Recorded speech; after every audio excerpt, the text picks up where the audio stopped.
Ah, yes, this level. Some call it the City of the Damned, others call it Hell, but I call it by its true name, Los Angel Necravol. Hey guys, welcome back to my Doom Eternal series. This is episode 10, where we'll be exploring Necravol. To start today's episode, I have some bad news. I played this level and recorded it, but something happened. The footage was acting up, and 20 minutes of recording just disappeared. I realized this too late, and now I've ventured way too far in the main campaign, and I've got to use Mission Replay to show you guys this level. In the main campaign, I'm currently fighting the Con Maker, so when I have to go through Urdak, we may have some trouble. Something was bound to happen at some point, it makes sense. Anyway, I've got something good for story time today, so sit back, relax, get comfy, and enjoy the video. So I'm stuck with Saxophone now in band class. So if you don't know, I have band this semester, and at first I had guitar. But after 2 weeks we had to switch from string instruments to band instruments, and then after 2 more weeks we get to choose which one we want. So I have 1 week left before I get to go back to guitar. But for now, I'm stuck with saxophone. So on the first day of class, it started normally, but then the teacher asked what instrument I wanted to play. Now I would have said percussion, because I'm really good at holding my rhythm on guitar without a metronome. The problem is that I'm not coordinated, and it takes me a while for me to get into a zone when I'm playing drums. That would also be fine, but I'm in a class that can tell if you make a mistake on drums because it's the loudest instrument in the room. And they all know, what it's supposed to be playing and what it's supposed to sound like. So I realized I was stuck with either woodwind or brass, so I asked, what's the easiest instrument here? And the teacher told me it was a saxophone, and then he started to say, but this, but before he could even finish his sentence, I just said, okay, yeah, sure. Then I grabbed one, and I got a mouthpiece to practice making a sound without playing the saxophone yet. I knew the other kids had to clean theirs before playing, so in a very classy moment I asked the teacher if I needed a dental dam to play the instrument. He told me there was a bottle of fluid in the corner of class that could be used to clean the mouthpiece, so I sprayed it down, and I went back to start practicing. When I raised the mouthpiece to my lips, and a bunch of cleaning fluid drained out of the thing, and I got a mouthful of rubbing alcohol. So after those few seconds of slurred speech and drunken stumbling, I sobered up and began trying to make a sound using the mouthpiece. Nothing happened for the first 20 minutes. Absolutely nothing. The only sound it made was hot air of me exhaling into it. Then I adjusted the reed, and a couple minutes later, I made a sound. Immediately after that, I was forced to try and play the saxophone despite not knowing how to replicate the sound I made, and yeah. So nonetheless, I continued on, and for the rest of class, the only sound my instrument made was an echo of me accidentally coughing into the thing. Day 2, I began learning. I began to figure out how to make a sound using the mouthpiece. It wasn't much, but it was a start, and that's all I needed. Then that start was ruined when I broke my reed. I didn't realize at first, but I kept replicating the techniques, and the only sound coming out was hot air, so eventually I examined the object. Once again, I noticed nothing, and I dismissed it as a mere skill issue. Then my teacher examined the mouthpiece, and he said that my reed was broken. It was cracked in half, though, so I just bent it back into place, and kept trying to play. It kinda worked, but I definitely wasn't learning during that class. All my classmates were zooming through the songs, and I was just trying to play the first note.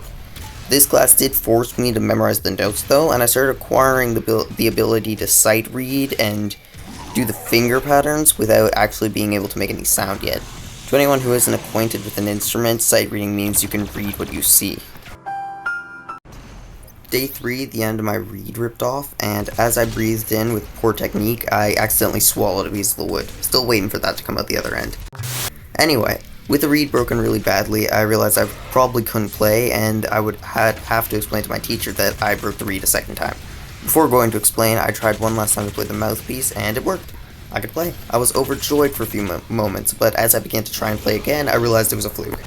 I was just as dogshit as before. I spent most of the class trying to play, and I started getting sounds out of the instrument, but I wasn't doing well. Fast forward to near the end of class, we were allowed to practice whatever we wanted, so I had a short conversation with the teacher, and he gave me a new reed. I began to play, suspecting that it wouldn't work, but to my genuine surprise, I could play. I went through the basic songs in minutes, and then I immediately asked my teacher, how do I play some doom music with this bent middle pipe of an instrument? On another topic, since I have 2.5 months before Doom the Dark Ages comes out, I should probably talk about what I'm going to play next. So once I'm done Doom Eternal, which should be soon, then I have to find something else to play. I'm definitely going to play through Doom 2016, but I'm not sure if that's going to be enough. I don't know how many levels it has. What is it, like 10?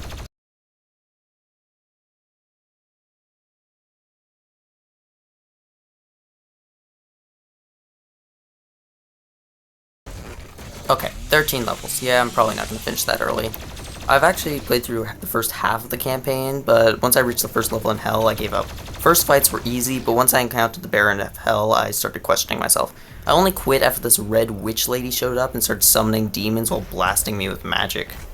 I remember I would replay the first 2 levels in arcade mode since I was only good at getting through them, and every new level just stumped me. But you gotta remember, this was one of the first video games I'd ever played. Before that, it was just Star Wars Battlefront 2, and I was not one of the players that had money to spend on the game. I was one of the players that grinded that stuff.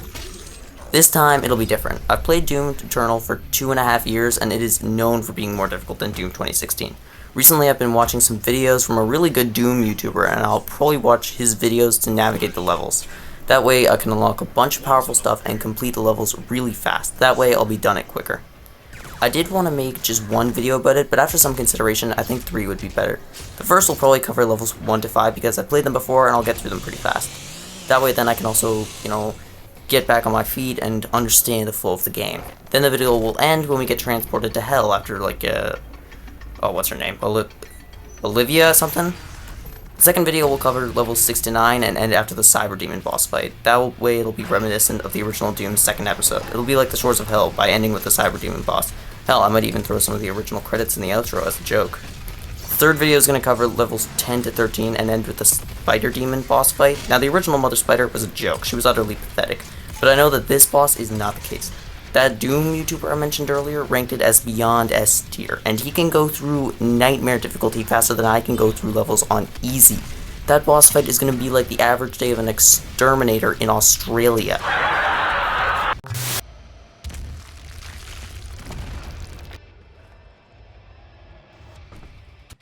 Alright, second level of the video. If you're wondering why I'm going through an additional level, it's because Necravol is divided in 2 halves. It's also a very smooth transition between levels, so I've just decided to go through both. That way I can also give more room for uploads before Doom the Dark Ages comes out. Based on my current upload schedule, I should actually be done all of Doom 2016 by April 26th, meaning that I'll only have about 2 more weeks before Doom the Dark Ages comes out, and 3 more opportunities to upload. Now, the first video about that game isn't going to come out on the normal upload schedule. It'll come out on the channel's 1-year anniversary, exactly 2 weeks after the game releases, and that'll give me plenty of time to go through the levels and make the video. With Doom the Dark Ages, I'm probably going to make an episode about each level instead of trying to cram a bunch of levels into one video. That way then I can sufficiently explore and learn the gameplay without rushing to get everything done. I won't know the map, so it's going to take longer to complete each level, and because of that the videos might come out once every 2 weeks even. After that, I'll probably play the original Doom games, but unfortunately I can't play it on my Xbox. My 5-year-old console's outdated hardware is just too technologically advanced for me to play games as old as the original Doom on it. Instead, I'll be playing them inside Doom Eternal. Now, if you don't know, Doom Eternal has an old-style PC in your main base, and this PC can run the original Doom games. To unlock Doom 1, you have to collect all 14 cheat codes, which I recently did. It took me forever. But Doom 2 just requires a password. It takes forever to figure out, you have to pay attention to all these little details, read the lore, and I'll probably play the original games after I play through Doom 2016, but before I start Doom the Dark Ages. I'll probably make 1 video per episode, and they'll come out on a Saturday, like normal. I can complete the levels fairly quickly, so the hardest part about making each video will be writing the script. As long as I keep a steady stream of ideas, I'll be able to finish them really fast. I'll probably finish the recording process before Doom the Dark Ages even comes out, and in terms of finishing all of them, I'll probably be done the editing process for the final video as I begin the recording process for the first episode of Doom the Dark Ages. It's going to be really fun going through Doom. I mean, I've played it on my Chromebook before, but I'm garbage at the game, even on the easiest difficulty because the controls are so wonky. I have to use my arrow keys to look, and strafing isn't even a feature. With my Xbox, on the other hand, I am absolutely cracked. I am dangerous. I can go through levels on ultra violence with relatively little challenge, and even the Cyber Demon was no match for me. My raw power and godly levels of skill allowed me to defeat the Cyber Demon in a mere 30 attempts. You know, I've talked about Doom 2016 and Doom the Dark Ages, but I haven't talked about the Ancient Gods yet. I'm playing it sooner than either of those, so it should be my top priority, but it sounds like it kinda sucks. Part 2 sounds like it'll be fun, but Part 1 just sounds like 3 levels of annoyance. The oil rig one is gonna kick my ass with 2 Marauders, 1 Doom guy fight at the end. I already hate Marauders after taking 30 attempts to get through Taurus and Abad because of one, so that fight is gonna break me. I've been to hell and back without consequence, but a 1v2 against Marauders? I think you also have to do a 1v2 against some Tyrants after that, but those guys are nothing compared to Marauders. Who'd think that a 20-foot tall demon with a rocket-launching laser gun for an arm and a burning sword is easier to fight than a beefy dude with an axe and a shield? Another one of the many things about Doom that are absolutely hilarious.